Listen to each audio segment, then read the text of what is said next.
Welcome back to part 2 of this video on the 10 worst crimes of the British Empire. In the last video we covered 3 already very terrible things the British Empire has done. One was cultural looting, one was the Bengali famine of 1943, and of course we also had the unilateral Declaration of Independence by Rhodesia. So part 2 of this series, I guess, is now going to begin with continuing our countdown. Now of course, as we mentioned at the start of last video, this is in no particular order, so if it appears as though they have been placed into any order, I can assure you this is entirely accidental. And as I also said in the last video, if I was making this in an order of the 10 worst, I probably would have had the Bengali famine as the worst. But we'll see what comes up next, and you can decide for yourself if this is in some kind of secretive order, but I can assure you it's not. Anyway, number 7, we have the Mau Uprising between 1952 and 1960.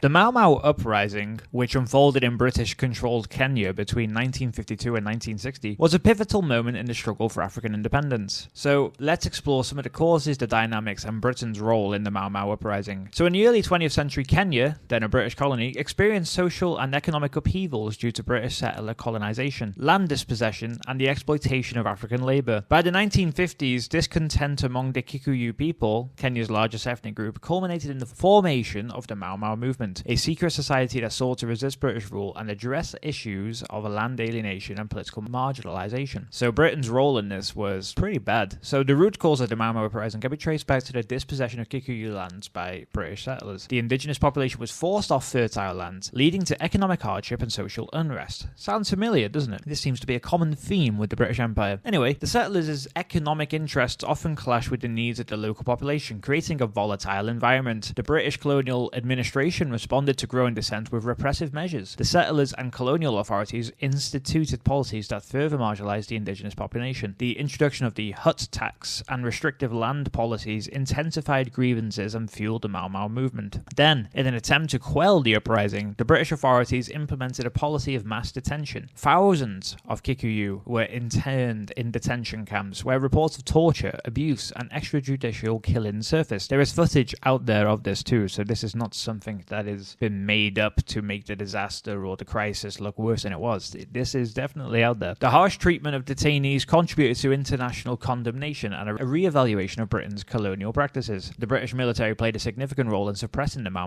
Uprising. Operation Anvil, launched in 1954, aimed to dismantle the Mau infrastructure. British forces engaged in a brutal counter-insurgency campaign employing tactics such as forced resettlement, collective punishment, and the declaration of a state of emergency. Then, the British colonial administration responded to the Mau Uprising not only through military force but also through legal and political measures. The Hola massacre in 1959, particularly, where 11 Mau detainees were killed, highlighted the brutality of the colonial regime. The outcry following this incident and increased international pressure led to a reassessment of British policies in Kenya and ultimately, finally, led to Kenya's independence from the British Empire. So, the Mau Uprising had profound consequences. While the Mau did not achieve its immediate goals during the revolt, the movement played a pivotal role in shaping Kenya's path to independence. The repression of the Mau, coupled with changing global attitudes towards colonialism, prompted the British to reconsider their imperial policies. Kenya finally gained independence in 1963, and the Mau Uprising remains a symbol of resistance against colonial oppression. So, as you can see here, the British were once again oppressing an African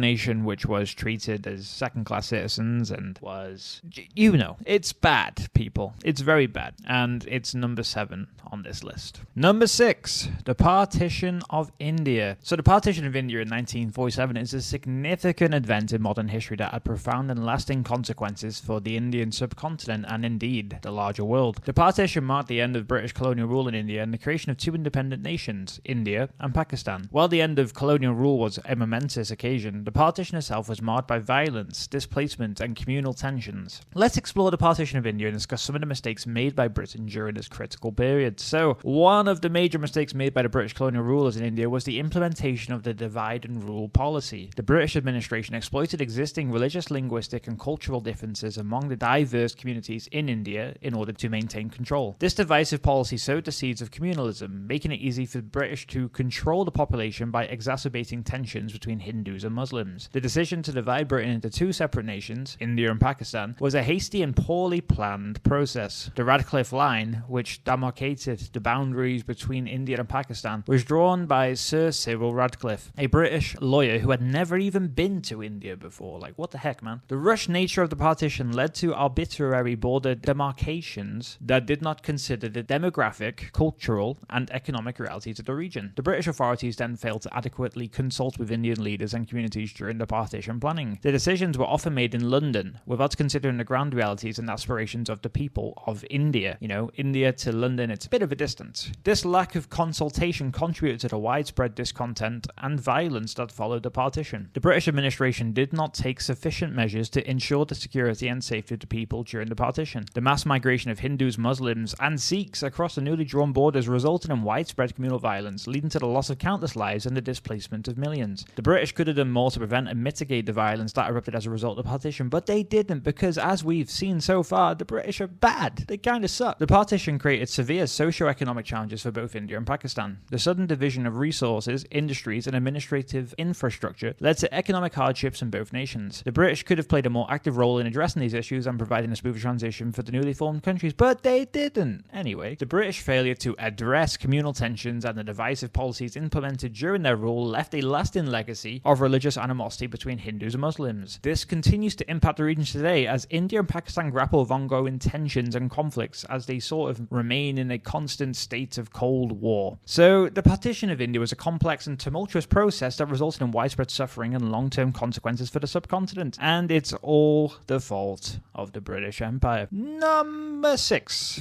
The Boer War concentration camps. So when you hear the term concentration camp, you almost certainly think of the concentration camps implemented by the Nazi Party during the Second World War. You know, the concentration camps such as Auschwitz, which were extermination camps designed to destroy the Jewish people. Well, the British did it before then with the Boer War camps. Let's explore them. The Boer War concentration camps, which took place from 1899 to 1902 during the Second Boer War in South Africa, were a dark chapter in the history of conflict and colonialism. The war pitted British forces against the Boers, descendants of Dutch settlers in the region, and the British response to the guerrilla warfare tactics employed by the Boers included the establishment of concentration camps. So, as the Boer War progressed, British forces faced difficulties in dealing with the Boer guerrilla warfare tactics. In an attempt to gain control and suppress the Boer resistance, the British established concentration camps to intern Boer civilians, including women and children. The intention was to separate Boer families from the guerrilla fighters and to deprive the insurgents of support. The conditions within the concentration camps were deplorable. Overcrowding, inadequate sanitation, and poor medical facilities resulted in rampant disease and high mortality rates. The data for this is all available online. We're happy to link some for you. The camps became breeding grounds for illnesses such as typhoid and dysentery, leading to the tragic deaths of thousands of Boer civilians, especially children. Perhaps one of the most significant criticisms of the British handling of the concentration camps was the shockingly high mortality rates. Many Boer civilians, particularly children, succumbed to disease and malnutrition in these camps. The lack of proper medical care and the harsher living conditions were contributing factors, and the death toll became a source of international condemnation. The British authorities failed to provide sufficient supplies and rations to the inmates of the concentration camps. The Boer civilians faced food shortages, and the quality of the available provisions was often substandard. This contributed to malnutrition and weakened the resilience of the camp's inhabitants against disease. The establishment and management of the concentration camps drew criticism not only from within Britain but also from the international community. Humanitarians and individuals such as Emily Hobhouse, for example, exposed to harsh conditions in the camps, leading to public outcry and calls for reform. The Boer War concentration camps had a profound impact on the reputation of the British Empire, which, as we've explored so far, is not that great to begin with. And the harsh treatment of civilians and the high mortality rates tarnished Britain's image, and the episode remains a stain on its colonial history, which again, not great to begin with. The camps underscored the ethical and moral responsibilities that colonial powers bear when dealing with civilian populations during times of conflict. The legacy of the Boer War concentration camps persists in South African history and is still talked about today. The impact on Boer communities, the trauma endured by those who survived, and there are accounts from these people too, probably available on YouTube, I haven't checked, and the resentment generated by these events contributed to the long-lasting consequences for the relationships between different communities in South Africa. So, to conclude, the Boer War concentration camps represent a very dark chapter in the history of colonial conflict. And as we've explored so far, and as we're going to continue to explore in the next episode, this is a dark empire anyway. I mean, the sun never sets on the British Empire. Well, that's because God doesn't trust it with the light off, my friends. So anyway, we'll continue with this video on Friday, where we'll cover the remaining 4? I think it's 4. I've lost count. Anyway, we'll cover the remaining 4 crimes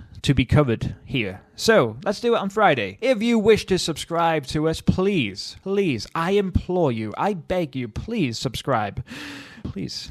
And if you want to follow us on Facebook, you can do so at facebook.com/The Collective Histories page. And if you want to follow us on Instagram, you can do so at instagram.com/The Collective Histories page. Collective Histories, The Collective Histories. And if you wish to follow us on X, I think it's x.com/Collective Histo. We'll have to check that out. Just read the writing across the screen. That tells it better than I do. Anyway, we'll see you again on Friday for the rest of this video. So, goodbye!